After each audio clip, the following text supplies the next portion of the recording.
कल की मीटिंग में कॉम्पनसेशन और लीगल केसेस को लेके पॉजिटिव आंसर आया था, इन प्रिंसिपल एग्रीमेंट मिला था।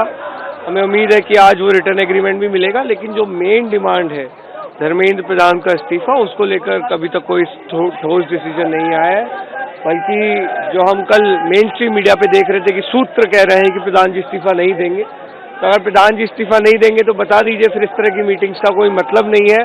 फिर हम जो है आगे की हमारी जो भी रणनीति रहेगी उस पर काम करेंगे। आप लोगों ने 2 दिन का अल्टीमेटम दिया था, कहा था कि फिर से हम एक कॉल करेंगे, इंटरनेट कॉल होगी, वो 20 जुलाई से पहले बड़ी कॉल होगी, आप लोग की तरफ से कहा गया। नहीं, बिल्कुल, अगर आप सरकार एकदम हट पर बैठी है, जब पूरे देश को सिर्फ धर्मेंद्र प्रधान का इस्तीफा चाहिए और आप कह रहे हैं कि इस्तीफा नहीं देंगे, वो तो आसान काम है। अरे भाई, आसान काम है तो आसान काम पहले करो, मुश्किल काम बाद में करना। लेकिन अगर सरकार इस तरह से अपना रवैया रखेगी तो फिर हमें भी टफ डिसीजंस लेने पे मजबूर होना पड़ेगा। एनटीए ने 47 अधिकारियों को ट्रैक किया है, आप लोग इससे खुश हैं? अब वो कौन से 47 अफसरों को सैक किया है, किस इंटेंशन से किया है, वो सारी डिटेल्स हमें देखनी पड़ेंगी।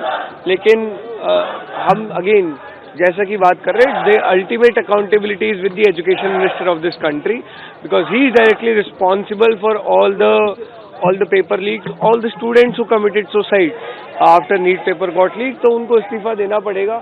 और बाकी ब्रॉडर रिफॉर्म्स को लेकर हम लगातार बात कर रहे हैं। कल भी हमने, हमारी डेलीगेशन ने डिमांड चार्टर सरकार को सबमिट किया है, उस पर आप बिल्कुल काम करिए, उस पर तो हम आपके साथ हैं। सोनम वांगचुक ने कल एक वीडियो डाला, एक पॉलिटिकल लीडर की ओर से एक स्टेटमेंट आया था कि अन्ना हजारे पार्ट 2 है, जिससे वो मुझे लगता है काफी अपसेट हुआ। एक सोनम वांगचुक का वीडियो आया रात में, उन्होंने बताया कि मैंने कितने दिन फास्ट रखा, मेरे ऑर्गन किस तरीके से खराब है, उसके बावजूद आप इस तरह से। नहीं, देखिए, अगर आप सोनम वांगचुक जी की नीयत पे सवाल उठा रहे हैं तो उससे ज्यादा शर्मनाक कुछ नहीं हो सकता।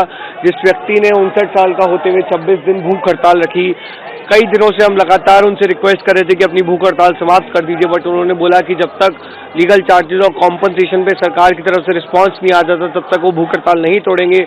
पुलिस ब्रुटैलिटी को लेकर इतना ज्यादा परेशान थे, आप उन व्यक्ति की नीयत पे सवाल उठा रहे हैं, तो अब इसके बाद हम और क्या बोलें।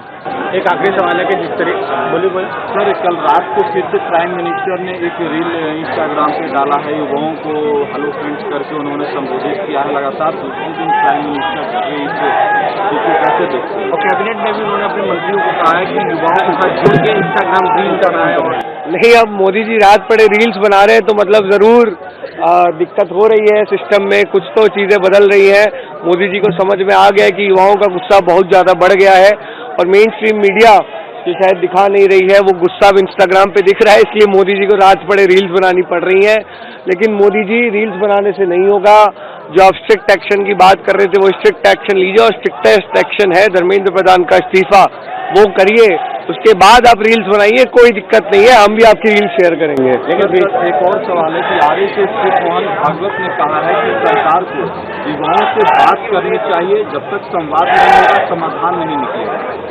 अच्छा, अच्छी बात है, भागवत जी भी इतने दिनों बाद कुछ जागे हैं, कुछ बात कर रहे हैं। सरकार युवाओं से बात कर रही है, अभी करना शुरू की है, अब थोड़ी सी बात और मान भी लीजिए हमारी, और धर्मेंद्र प्रधान को बर्खास्त कीजिए। लेकिन 20 तारीख से जिस तरह के आपने कहा कि फिर से बड़ी कॉल होगी, जो 20 तारीख को हिंसा हुई थी, क्या 20 तारीख को हिंसा नहीं हुई थी, 20 तारीख को पुलिस द्वारा बर्बरता की गई थी, हमारे बच्चों को मारा गया था, पीटा गया था, घसीटा गया था सड़कों पे, छोटी छोटी बच्चियों को मोलेस्ट किया गया था। हमारे वॉलंटियर्स जो क्राउड मैनेज करने में हेल्प कर रहे थे, उनकी पसलियां तोड़ी गई थी, तो हिंसा कुछ नहीं हुई थी, बहुत शांत लोग हैं। आप अभी भी देखिए जंतर मंतर भरा हुआ है 4 दिन से, एक हिंसा का आप मेरे को यहाँ पे इंस्टेंस बता दीजिए, शांति से यहाँ पे लोग बैठे हुए हैं।